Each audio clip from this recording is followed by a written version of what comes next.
After coming in hot with the Avengers and Spider-Man, the new Marvel spin-off villain universe is DOA.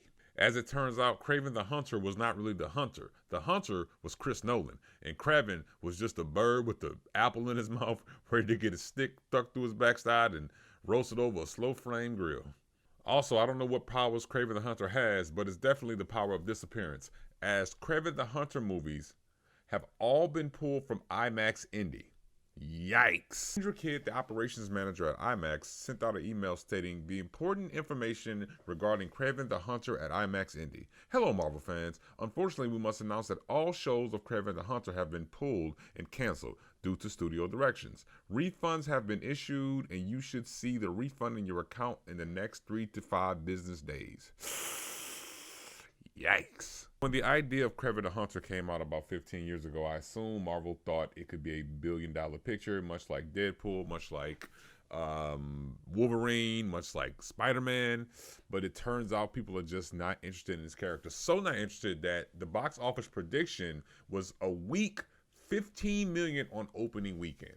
For comparison, Interstellar was released on a mere 165 theaters domestically, and it grossed 4.5 million.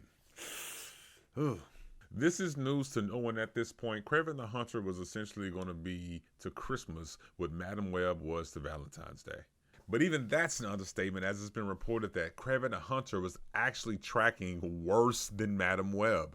Madam Web had a dismal $13.5 million start, and Morbius, which is in a close third place, came in with a $17.3 million start. And Kraven the Hunter was going to do worse than the worst. Gone are the days where anything with a superhero in it means instant cash. People are just not interested in these pictures anymore. I honestly haven't really been interested in superhero characters since, I want to say, Iron Man 3 was when I was kind of okay. Enough of the superhero pictures. But they've been going strong, and now it just seems like these characters, they don't have anything that anybody wants to see at this particular time. And this isn't just some, oh, hate it because it's the thing to hate. Like everybody's just taking the piss out of it because it gets a lot of views. I think people really aren't liking this movie. It's got a 14% on Rotten Tomato as far as audience. I think it has about a 50 when it comes to critics. Screen Rant has it rated a 5 out of 10.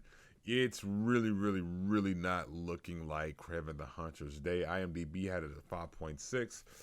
Yeah, I think people just aren't into this movie, but I don't think it's Kraven the Hunter. I think of all the superhero movies we've seen, like what's next for these superhero pictures? Is it the modern Western of, the 60s and 50s, like where people are just, one day it was just the hottest thing in the world, next day no one cared about Westerns. But I think we're at a point now we're trying to figure out what to do with all these characters. I don't think studios will stop pushing them because they own the IP, and this is what they're mostly interested in. But I think it was actually a really smart move to pull Kraven the Hunter out of the IMAX theaters and leave Interstellar there, because I think what's most important is having people in the theater. That's always, I don't care what they're there to see, get butts in seats. And Kraven was just not doing that. But on the good side, if you didn't get to see Interstellar in the 70mm IMAX version, you have ample opportunities to do it again. I have another video coming out talking about how they're expanding it, and it's a great thing. You should all check it out. I'll talk to you guys later.